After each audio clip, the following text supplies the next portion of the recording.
स्वागत है आप सभी लोगों का क्रैक साइको इंस्टीट्यूट में। मैं रासर आप सभी लोगों के सामने जो वीडियो है वो लेकर के आया हूं, जिसमें आपको एएलपी साइको सीबीएटी में फाइन 6 और फाइन 9 जो कि आपका टेस्ट बैटरी नंबर 4 है, test of power of observation, जिसे हम हिंदी में कहते हैं अवलोकन शक्ति या अवलोकन क्षमता का परीक्षण।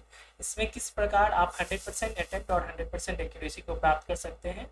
आप लोगों को फ्री डेमो जो है टेस्ट वो भी अवेलेबल है test.crackpsycho.com में, वहां जाकर के आप इस टेस्ट को दे सकते हैं और इसका अभ्यास भी कर सकते हैं।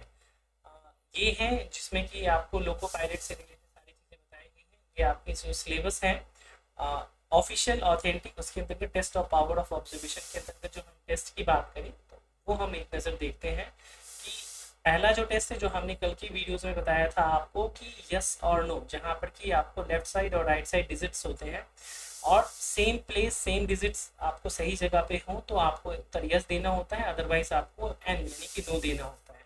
अब हम आते हैं फाइन 6 और फाइन 9। आपकी जानकारी के लिए बता दूं कि जो फाइन 6 और फाइन 9 है दोनों में ही आपको जो मेथड्स हैं वो आपके लिए सेम होंगे। अब क्या है, एक बार उसको एक नज़र देख लेते हैं। जो बेसिक्स रूल्स है वो क्या कहते हैं। सबसे पहले test of power of objection में बोला गया है, हिंदी हम पढ़ते हैं। इस परीक्षण में प्रत्येक प्रश्न में अंकों के 4 समूह होंगे, यानी कि टोटल ऑप्शंस कितने मिलेंगे आपको, ए, बी, सी और डी। आपको यह पता लगाना है कि किस अंक समूह में 6 आता है, यानी कि नंबर 6 आता है। अगर हम मान लें यहाँ पर फाइन 9 के बारे में बात करें तो अगर फाइन 9 से रिलेटेड टेस्ट होगा तो वहाँ पे फाइन 9 आप लीजिए, यहाँ पे फाइन 6 की बात की जा रही है तो फाइन 6 की बात करते हैं। अब यहाँ पे एक स्पेशल इंस्ट्रक्शन बताया गया है कि यदि कृषि प्रश्न में एक से अधिक समूह में 6 आता है तो आपका उत्तर ई होगा। एक से अधिक समूह में अगर अंक 6 आता है तो आपका उत्तर ई होगा। तो यहाँ पर मैं आपको दो चीज़ें बताऊंगा। पहली चीज़ तो ये है कि अगर मोर देन वन ऑप्शन, ध्यान से समझिएगा, more than one option either 6 और 9 अगर आए तो आपका उत्तर जो है वो आंसर क्या होगा, वो आपका आंसर ई होगा। यानी एक से अधिक उत्तर में आप ऑप्शन में आपको अगर संख्या 6 दिख जाती है या संख्या 9 दिख जाती है, आप तो उत्तर उसमें आप डी ऑप्शन तक तो दिया है, बट एग्जाम में आपको ऑप्शंस मिलेंगे ए, बी, सी, डी और ई, टोटल 5 ऑप्शन दिखेंगे। तो आपको उसके अकॉर्डिंग आंसर्स को चूज करना है। एक दूसरी चीज़ है जो इम्पोर्टेंट आपके लिए समझने के लिए ज़रूरी है कि अगर मान के चलिए किसी पार्टिकुलर एक ही ऑप्शन में, किसी एक ही ऑप्शन में 6 की फ्रीक्वेंसी एक से अधिक बार आती है, यानी कि 1 प्लस आती है। मान लीजिए 2 बार 6 आ गया एक पार्टिकुलर ऑप्शन में और बाकी किसी में 6 नहीं है, तो उस केस में भी आपका जो उत्तर होगा वो पार्टिकुलर वही ऑप्शन होगा, ना कि ई होगा। तो इस चीज़ को आप लोग समझें। तीसरी इंपॉर्टेंट चीज़, जैसे कई बच्चे बोलते हैं कि सर अगर किसी भी ऑप्शन में 6 या 9 नहीं है तो क्या उत्तर होगा, तो ऐसा अभी तक आरडीएसओ ने कोई भी इंस्ट्रक्शन नहीं दिया है कि उस केस में आपको उत्तर क्या देना है। यानी अगर आप ऐसा कोई टेस्ट कहीं पर भी लगाते हैं तो वो आरडीएसओ के पॉइंट ऑफ व्यू से गलत टेस्ट है, तो वहाँ पर आपको जाने की जरूरत नहीं है। अब हम सैम्पल क्वेश्चन या सैम्पल एग्जाम्पल के थ्रू यहाँ पर देखते हैं कि क्या क्या चीज़ें हैं। तो एक नज़र आपको थोड़ा सा स्क्रीन बड़ा करके दिखाने का प्रयास करते हैं। जैसे कि हम ऑप्शन नंबर 1 है यहाँ पर देखते हैं, स्क्रीन आप लोगों को विजिबल होगी, राइट, विजिबल है। तो पहले ऑप्शन में देखते हैं, आप लोग इसका चैट बॉक्स में उत्तर दीजिएगा।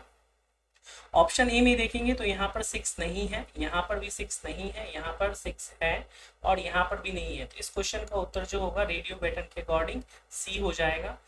क्वेश्चन नंबर 2 को देखेंगे तो पहले ऑप्शन में 6 नहीं है, दूसरे में 6 नहीं है, तीसरे में 6 नहीं है, चौथे में यहाँ पर 6 है, तो इसका उत्तर जो है वो डी हो जाएगा। रेडियो बटन में आप डी क्लिक करेंगे। क्वेश्चन नंबर 3 में देखेंगे तो पहले में 6 नहीं है, दूसरे में 6 नहीं है, तीसरे में 6 नहीं है, चौथे में यहाँ पर 6 है, तो इसका उत्तर भी आपका डी हो जाएगा। अगर हम क्वेश्चन नंबर 4 की बात करें तो देखिए पहले ऑप्शन में 6 नहीं है, बी में भी 6 नहीं है, सी में यहाँ पर 6 है और डी में 6 नहीं है, तो इसका उत्तर जो है आपका सी हो जाएगा। क्वेश्चन नंबर 5 की बात करें तो पहले ऑप्शन में 6 नहीं है, दूसरे ऑप्शन में बी में 6 है, तीसरे ऑप्शन में 6 नहीं है, चौथे ऑप्शन में भी 6 नहीं है, तो आपका उत्तर जो है वो बी फॉर बॉम्बे हो जाएगा। क्वेश्चन नंबर 6 की बात करें तो पहले ऑप्शन में 6 है, दूसरे में नहीं है, तीसरे में नहीं है, चौथे में 6 है। यानी यहाँ पर टोटल कितने ऑप्शन में मोर देन 1 में 6 है, तो इसका उत्तर आपका ऑप्शन ई हो जाएगा। उसी तरह से क्वेश्चन नंबर हम 7 को लेते हैं। पहले ऑप्शन में 6 नहीं है, दूसरे में 6 नहीं है, तीसरे में आपको 6 दिख जाएगा और चौथे में भी 6 नहीं है, तो इसका उत्तर आपका सी हो जाएगा। नेक्स्ट क्वेश्चन लेते हैं, क्वेश्चन नंबर 8। पहले ऑप्शन में 6 है, दूसरे में नहीं है, तीसरे में नहीं है, चौथे में नहीं है, तो इसका उत्तर आपका ए हो जाएगा। नेक्स्ट हम देखते हैं, पहले ऑप्शन में 6 नहीं है, दूसरे में 6 है, तीसरे में नहीं है और चौथे में भी नहीं है, तो इसका उत्तर आपका बी हो जाएगा। 10वां भी ले लेते हैं, 10 क्वेश्चन का हम एक प्रैक्टिस कर लेते हैं। पहले ऑप्शन में 6 नहीं है, दूसरे में 6 नहीं है, तीसरे में 6 नहीं है और चौथे में 6 है, तो इसका उत्तर डी हो जाएगा। तो हमने देखा कि टोटल 10 क्वेश्चन में हमें एक क्वेश्चन ऐसा मिला जिसमें कि मोर देन 1 ऑप्शन था, तो आपका उत्तर ई है। और हमने 1 से लेकर के 10 तक के आरडीएसओ के क्वेश्चंस को देखे जिसमें कि किसी भी ऑप्शंस में हमें ऐसा नहीं दिखा कि 6 ना हो। तो ये क्वेश्चंस जो है वो फिजूल है, इसको ध्यान देने की जरूरत नहीं है। आपको बस 2 चीज़ों को ध्यान रखना है कि मोर देन 1 ऑप्शंस में अगर 6 हो या 9 हो जिससे रिलेटेड क्वेश्चन पूछा गया है, तो आपका उत्तर ई होगा, जैसा कि आपने क्वेश्चन नंबर 6 में देखा। अदरवाइज किसी पार्टिकुलर एक ही ऑप्शन में 6 है, चाहे उसकी फ्रिक्वेंसी 1 से ज़्यादा ही क्यों ना हो, तो भी आपका उत्तर पार्टिकुलर वही ऑप्शन होगा, यानी ए बी सी डी में से ही कोई होगा। ये तो हो गई इंपॉर्टेंट बात जो मैं आपको बताना चाह रहा था। उसके बाद मैं आपको बताना चाहता हूँ कुछ टिप्स कि आप इसको कैसे बेहतर कर सकते हैं। तो अगेन हम फिर कॉन्सेप्ट पे ही चलेंगे आप लोगों को। जैसे मैंने आप लोगों को बताया था कि जो आपका एक कॉन्सेप्ट बेस्ड टेस्ट होता है सीबीटी, यानी कि कॉन्सेप्ट बेस्ड टेस्ट, और दूसरा हो गया प्रैक्टिस बेस्ड टेस्ट। तो ये सीबीटी आपका वो सीबीटी नहीं है जो आप दे करके आए हैं, कॉन्सेप्ट बेस्ड टेस्ट और प्रैक्टिस बेस्ड टेस्ट। तो टेस्ट नंबर 4 और 5 जो है वो प्रैक्टिस बेस्ड टेस्ट है। इसके लिए आपको अभ्यास की बहुत ज़्यादा ज़रूरत होगी, और ये अभ्यास जो है आप कम से कम 7 to 10 डेज करेंगे, तब जाकर के आप 70% एंड एवब अटेम्प्ट कर पाने की स्थिति में होंगे।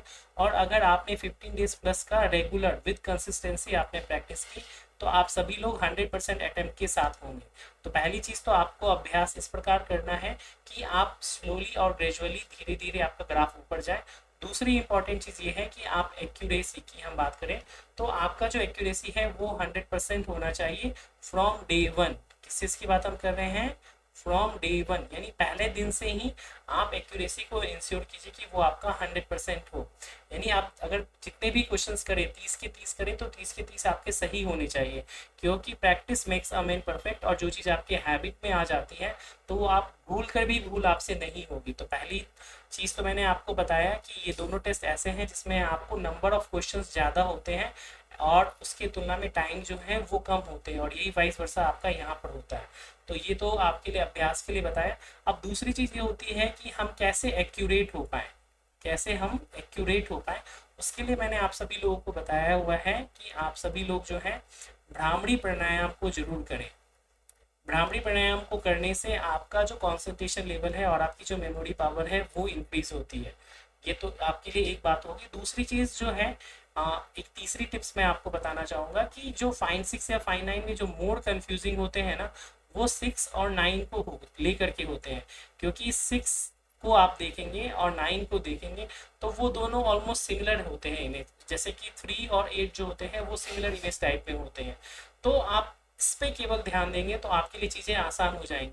जैसे मैंने आप लोगों को यस और नो वाले टेस्ट में बताया था कि आप माइंड में रिकॉल कीजिए, यहाँ रिकॉल करने की कोई ज़रूरत नहीं है। यहाँ पर सिंपल और सिंपल आप स्कैनिंग करेंगे तो आप आराम से चीज़ों को देख पाएंगे।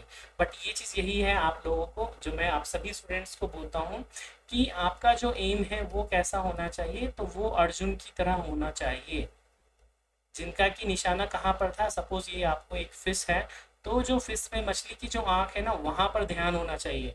यानी जब आप ढूंढ रहे हो, अगर आपको फाइंड 6 का क्वेश्चन करना है तो आप केवल 6 डिजिट को देखिए। आप देखिए ऑप्शन ए में 6 है या नहीं, बी में है या नहीं, सी में है या नहीं, डी में है या नहीं। जहां दिख जाए तो वो तो आपका ऑप्शन हो गया। उसके बाद वाले ऑप्शंस में आप जाएंगे तो आपको दिख जाएगा कि मोर देन है या फिर सिंगल है, उसके अकॉर्डिंग आप आंसर्स को करेंगे। अगर मैं आपको क्वेश्चंस के पैटर्न को बताऊं कि टोटल ऑप्शंस कितने होते हैं, ए बी सी और डी, और इसी 4 के आधार पे ऑप्शन ई भी बनता है कि अगर मोर देन 1 हो गया तो आपका ऑप्शन ई होगा, अदरवाइज नहीं। अब सोच लीजिए आपके पास यहाँ पर एग्जाम में क्वेश्चंस जितने भी पूछे जाएं उसका आप मान के चलिए कि जो सी और डी आंसर होंगे ना, वो ऑलमोस्ट 50% एंड अबव होंगे। 50% एंड अबव के आंसर जो है वो आपको सी और डी में मिलेंगे। बाकी ए बी वाले में अगर हम बात करें तो आप मान के चलिए 30% एंड 20% के अकॉर्डिंग आपको इसके आंसर्स होंगे। तो आपके लिए चीज़ें इतनी भी टफ नहीं होगी कि आप ढूंढ ना पाए। बहुत कॉन्सेंट्रेट होकर के केवल नंबर 6 पे ध्यान दीजिए और उसको ढूंढिए, आपका उत्तर मिल जाएगा। आप अभ्यास कीजिए और आराम से कर पाएंगे। ये ऐसा टेस्ट नहीं है जिसमें कि मैं आपको बहुत ज़्यादा चीज़ें बताऊं कि राज सर के एंड से आपको कुछ ज़्यादा मिलने को मिलेगा, नहीं। इसमें मैं आपको बस 3 चीज़ें बता दिया कि आप भ्रामरी प्राणायाम कीजिए। प्रैक्टिस के लिए आप पहले अपना माइंडसेट कीजिए कि हाँ, जो रिजल्ट मुझे अपने आप का सेल्फ असेस करना है वो 7 से 10 से लेकर 15 दिन में करना है। और जो आपको मैंने 3 तरह के दे रखे हैं टेस्ट, इजी लेवल का, मॉडरेट लेवल का और हार्ड लेवल का, और भी और टेस्ट ऐड होंगे। उस तीनों का अभ्यास कीजिए जिससे कि आपके परफॉर्मेंस भी बढ़ेंगे। क्योंकि जो एग्जाम में आपको जैसे क्वेश्चन नंबर 6 देखेंगे तो यहाँ पे नंबर ऑफ डिजिट्स की संख्या कम है, वही क्वेश्चन नंबर 5 में देखेंगे तो यहाँ नंबर ऑफ डिजिट्स की संख्या ज़्यादा है। एक साथ आपको सारे के सारे क्वेश्चंस होंगे, ऑप्शंस भी एक साथ होंगे। आप सभी लोग test.crackpsycho.com पे जा करके आप वहाँ पर टेस्ट को फ्री में दे सकते हैं। वहाँ पे free demo course already available है, वहाँ पे टेस्ट भी है। आपको एग्जाम में कैसा इंटरफेस होता है वो आप जा करके देखेंगे तो क्लियर हो जाएगा। एक चीज़ और जानकारी के लिए बता दूं कि जो आपको क्लिक करना है तो जो रेडियो बटन होता है उसके सेंटर में क्लिक करना है। एग्जाम में आपका सेंटर में क्लिक करेंगे तभी जाकर के वो एक्टिवेट होगा। उसके बगल में जो भी ऑप्शंस होते हैं उस पर क्लिक करके नहीं। तो आप अपनी प्रैक्टिस इस प्रकार करें कि आप रेडियो बटन के सेंटर में ही करें। तो ये कुछ इंपॉर्टेंट चीज़ें थी जो मैंने आप लोगों को बताया। अब हम यहाँ पर एक लाइव क्लास टेस्ट लेंगे और वहाँ पे आप लोगों के परफॉर्मेंस को भी चेक किया जाएगा। तो अभी मैं आप लोगों को जो day wise live class folder है उसमें 20/6/2025 के नाम से एक फोल्डर बनाऊंगा और वहाँ पे टेस्ट असाइन करूंगा। Before coming that just I want to ensure from you कि आपके मन में कोई ऐसे प्रश्न तो नहीं है इस टेस्ट को लेकर के। अगर नहीं होंगे तो फिर हम जो है स्टार्ट करेंगे, ठीक है। तो प्लीज़ आप सभी लोग एक बार मुझे बता दीजिए कि ये चीज़ें क्लियर हैं। रेडियो बटन का मतलब होता है कि जो ऑप्शंस आपको सेलेक्ट करने होते हैं ना, वो उसकी बात कर रहे हैं। तो आप में से किसी भी स्टूडेंट को यस और नो टेस्ट को लेकर के मन में कोई भी कंफ्यूजन है तो आप चैट बॉक्स में बोलिए, फिर मैं आपको अलाउ करूंगा, देन आफ्टर हम करेंगे। अगर कोई कंफ्यूजन नहीं है तो आपको मैं लाइव टेस्ट दूंगा। और कभी भी अपने क्वेश्चन को पूछने के लिए शर्माइए मत कि दूसरे लोग क्या सोचेंगे। तो जैसा मैं देख रहा हूँ कि सभी स्टूडेंट्स को क्लियर है और वो कहते हैं कि हम स्टार्ट कर सकते हैं टेस्ट को। तो आइए हम लोग एक बार लाइव क्लास टेस्ट करते हैं। ऑलमोस्ट सभी बच्चों ने कर लिया है तो हम test.crackpsycho.com पे मैं आपको भी टेस्ट असाइन करूंगा और वहाँ जा करके आप सभी लोग टेस्ट दीजिएगा। तो कोर्स को पहले मैंने अनपब्लिश कर लिया है। कंटेंट में लाइव क्लास टेस्ट 2025 के फोल्डर में जाएंगे आप सभी लोग। एड फोल्डर में 20/6/2025 20/जून 2025 है। इसमें मैं आप लोगों को टेस्ट असाइन करके दूंगा और वहाँ से टेस्ट आपको देने हैं।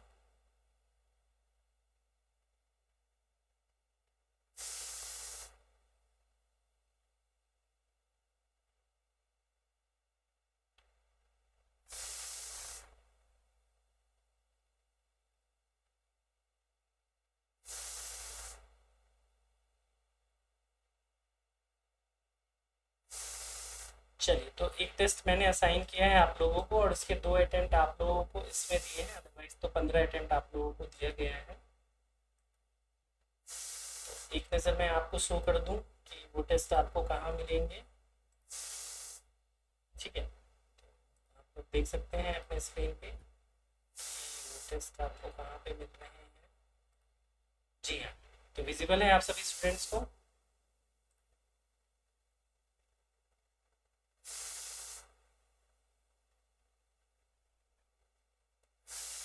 जी चलिए, तो ये वाला टेस्ट दीजिए आप सभी। फाइन सिक्स जी हाँ, टेस्ट दीजिए, उसके इंस्ट्रक्शंस दिए हुए हैं, आप उसको दीजिए।